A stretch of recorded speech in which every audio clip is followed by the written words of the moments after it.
शास्त्रों के अनुसार सूर्यदेव एवं देवी छाया के पुत्र शनिदेव को क्रूर ग्रह की संज्ञा दी गई है। शनिदेव को न्याय का देवता कहा जाता है। इसके साथ ही उन्हें कर्म फल दाता भी कहते हैं। पुराणों और शास्त्रों में भगवान शिव को शनिदेव का गुरु बताया गया है और सभी को ये पता है कि शनिदेव महादेव के बहुत बड़े भक्त हैं और सभी को ये भी लगता है कि उन्हें कर्म फल दाता की उपाधि भी महादेव ने ही दी थी। लेकिन बहुत कम लोग ये बात जानते हैं कि शनिदेव को कर्म फल दाता बनाने का विचार भगवान विष्णु को आया था और शनिदेव भगवान कृष्ण के भक्त भी हैं।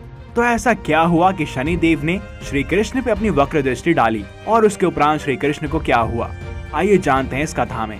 लेकिन उससे पहले आप हमारे चैनल को सब्सक्राइब करना ना भूलें और बोलें जय श्री कृष्ण और ओम शम शनिश्चराय नमः। तो कथा को शुरू करते हैं। इस कथा का आरंभ होता है श्री कृष्ण के जन्म से। दरअसल श्री कृष्ण के जन्म पर सभी देवी देवता उनका दर्शन करने के लिए गोकुल पहुंचे थे और उनके दर्शन किए थे। इस दौरान शनिदेव भी गोकुल पहुंचे, लेकिन भगवान श्री कृष्ण ने उन्हें गोकुल के द्वार पर ही रोक दिया। उन्हें दर्शन की आज्ञा नहीं मिली। लेकिन ऐसा क्यों हुआ कि उन्हें गोकुल आने नहीं दिया गया? कहा जाता है कि भगवान श्री कृष्ण ने शनिदेव से वक्र दृष्टि होने के कारण उन्हें गोकुल में प्रवेश करने से मना कर दिया था, जिसके बाद शनिदेव दुखी हो गए और मन ही मन सोचने लगे कि उन्होंने कौन सी गलती की है कि उनके आराध्य उनसे नाराज हो गए। इसके बाद शनिदेव नंग गांव के बाहर जंगल में जाकर तपस्या करने लगे।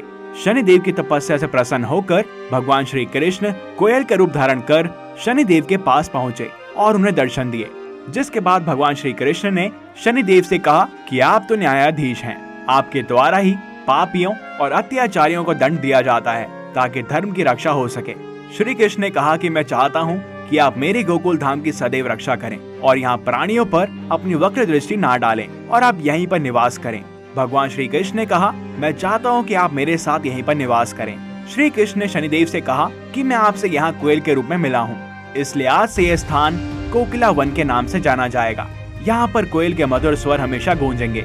कोकिला वन के बारे में गरुड़ पुराण और नारद पुराण में भी बताया गया है। माना जाता है कि यहाँ पर भगवान श्री कृष्ण और शनिदेव के दर्शन करने मात्र से ही साढ़े साती और शनि की ढैया हमेशा के लिए समाप्त हो जाती है। इसको लेकर एक और प्रचलित कथा है श्री कृष्ण और शनिदेव की। कई वर्षों के उपरांत जब शनिदेव को कर्मफल दाता की उपाधि मिल गई थी तो उन्होंने सभी देवताओं को कर्मों के अनुसार फल देने शुरू किए। इनमें महादेव, नारायण और हनुमान जी भी शामिल थे। महादेव को भी शनि की वक्र दृष्टि का सामना करना पड़ा था, लेकिन जब वही दृष्टि शनिदेव ने भगवान श्री कृष्ण पर डाली तो कुछ अद्भुत हुआ। दरअसल शनिदेव ने दृष्टि श्री कृष्ण और राधा दोनों पर ही डाली थी, जिसके बाद भगवान श्री कृष्ण ने शनि की दृष्टि का स्वागत किया। शनिदेव ने जैसे ही अपनी दृष्टि भगवान श्री कृष्ण पर डाली तो सभी देवी देवता यहाँ तक कि महादेव भी व्यतीत हो गए थे।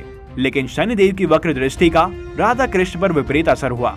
पहले जब किसी पर वक्र दृष्टि डलती थी तो बिल्कुल मायूसी और जीवन तहस नहस हो जाता था, लेकिन जैसे ही शनि की दृष्टि श्री कृष्ण पर आई तो उनका तेज और बढ़ गया और चारों ओर हरियाली छा गई और सारा वातावरण सुंदर हो गया। श्री कृष्ण और भी प्रभावशाली हो गए। शनिदेव ये देखकर हैरान हो गए थे। तब श्री कृष्ण ने उन्हें बताया कि ये तो उनकी ही लीला थी। वो संसार को ये दिखाना चाहते थे कि शनिदेव से भयभीत होने की आवश्यकता नहीं है। शनिदेव को सभी एक क्रूर देवता के रूप में देखते थे और श्रीहरि इसी चीज को दूर करना चाहते थे। उन्होंने दर्शाया कि अगर हम अच्छे हों तो शनिदेव की वक्र दृष्टि आपको अच्छे फल देती है। शनि क्रूर नहीं है, बल्कि जिसके भी कर्म क्रूर होंगे उनके लिए वो क्रूर हैं, बाकियों के लिए तो वो संबंधी हैं। एक बार फिर से श्री कृष्ण ने अपनी लीला से संसार को दर्शाया कि कैसे कर्म और धर्म का पालन कर आप इस संसार में वृद्धि पा सकते हैं। यहाँ तक कि क्रूर कहलाए जाने वाले शनिदेव भी आपको दंडित नहीं करेंगे। इसलिए जिसकी भी शनि साढ़े साथी या महादशा या शनि की दैया चल रही हो तो वो श्री कृष्ण की सच्ची श्रद्धा से पूजा करे। निश्चित तौर पर कुछ समाधान मिलेगा और अपने कर्मों को भी ठीक रखें, क्योंकि शनि की दृष्टि अच्छे कर्म होने पर रंग को भी राजा बना देती है और बुरे कर्म होने पर अच्छे खासे राजाओं को भी तबाह कर देती है। इसलिए अभिमान और द्वेष से दूर रहें और प्रभु की लीला का आनंद लें। शनिदेव की वक्र दृष्टि से श्री कृष्ण के अलावा अगर कोई बच पाया है तो वो है हनुमान जी। जब शनिदेव की दृष्टि बजरंग बली पर पड़ी तो वो श्री राम की पूजा में लीन थे और जब शनिदेव वहां पर आए और उन्होंने कहा कि हनुमान जी मैं आपके सर पर बैठने वाला हूं क्योंकि आपकी साढ़े साती आरंभ हो रही है, तो हनुमान जी ने कहा कि मैं आपको कैसे रोक सकता हूं और उन्होंने बोला कि आप मेरे सर पर विराजमान हो जाइए और हनुमान जी ने शनिदेव को सर पर बिठा लिया एक पर्वत को उठाकर अपने सर पर लाद लिया और इसके नीचे शनिदेव दबने लगे, जिसके उपरांत हनुमान जी ने दूसरा पर्वत और फिर तीसरा पर्वत भी लाद लिया, जिसके बाद शनिदेव दर्द में दब गए और उन्होंने हनुमान जी से विनती की कि इन पहाड़ों को उतार लीजिए, मैं कभी भी आपको परेशान नहीं करूंगा।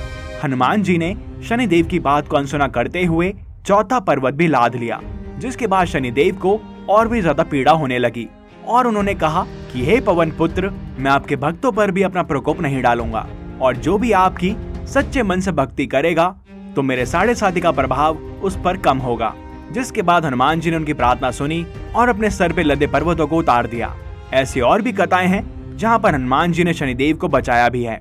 हनुमान जी ने शनिदेव को रावण से बचाया था और जब बजरंगबली ने शनिदेव को रावण से बचाया तो शनिदेव ने अपनी वक्र दृष्टि को रावण पर डाला, जिसके उपरांत सारी लंका तबाह हो गई और रावण का साम्राज्य खत्म। इसलिए कहते हैं कि शनिदेव को प्रसन्न करने के लिए बजरंगबली की सच्चे दिल से आराधना करें और सच्चे हनुमान भक्त जिनका मन साफ होता है उन्हें शनिदेव कभी भी परेशान नहीं करते हैं। शनिदेव ने महादेव पर जब अपनी वक्र दृष्टि डाली तो एक अद्भुत चीज हुई। शनि की दृष्टि महादेव पर 1.25 पहर तक ही थी, तो इस वक्र दृष्टि से बचने के लिए महादेव ने कुछ अनोखा कार्य किया। जब महादेव को पता चला कि शनिदेव उन पर वक्र दृष्टि डालेंगे तो उन्होंने सोचा कि उन्हें कुछ ऐसा कार्य करना होगा कि शनि उन्हें देख ना पाए। तब भगवान शिव कुछ सोचते हुए मृत्यु लोक अर्थात धरती पर प्रकट हुए तथा उन्होंने अपना भेष बदलकर हाथी का रूप धारण कर लिया। धरती पर पूरे दिन वे हाथी का रूप धारण करें इधर उधर विचरण करते रहे और जब शाम हुई तो महादेव ने सोचा कि अब शनिदेव मेरे ग्रह से जाने वाले हैं, अतः मुझे मेरे वास्तविक स्वरूप में आ जाना चाहिए। भगवान शिव अपना वास्तविक रूप धारण कर कैलाश पर्वत पर लौट गए। जब महादेव शिव प्रसन्न मुद्रा में कैलाश पर्वत पर पहुंचे तो वहां पर पहले से ही मौजूद शनिदेव उनकी प्रतीक्षा कर रहे थे। शनिदेव को देखते ही महादेव बोले, हे शनिदेव, देखो तुम्हारी वक्र दृष्टि का मुझ पर कोई प्रभाव नहीं हुआ तथा आज मैं सारा दिन तुमसे सुरक्षित रहा। भगवान शिव की बातों को सुन शनिदेव मुस्कुराए और बोले, हे प्रभु, मेरी दृष्टि से ना कोई देव बच पाया है और ना ही कोई दानव, यहाँ तक कि आप पर भी आज पूरे दिन मेरी वक्र दृष्टि का प्रभाव रहा। जिसके बाद भगवान शिव ने आश्चर्यचकित होकर शनिदेव से पूछा, आखिर ये कैसे संभव हुआ।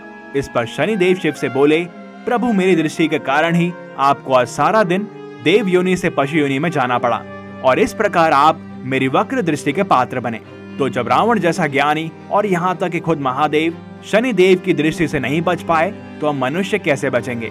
सभी को अपने कर्मों का हिसाब देना पड़ता है और उसी का फल हमें अपने इसी जीवन में मिल जाएगा।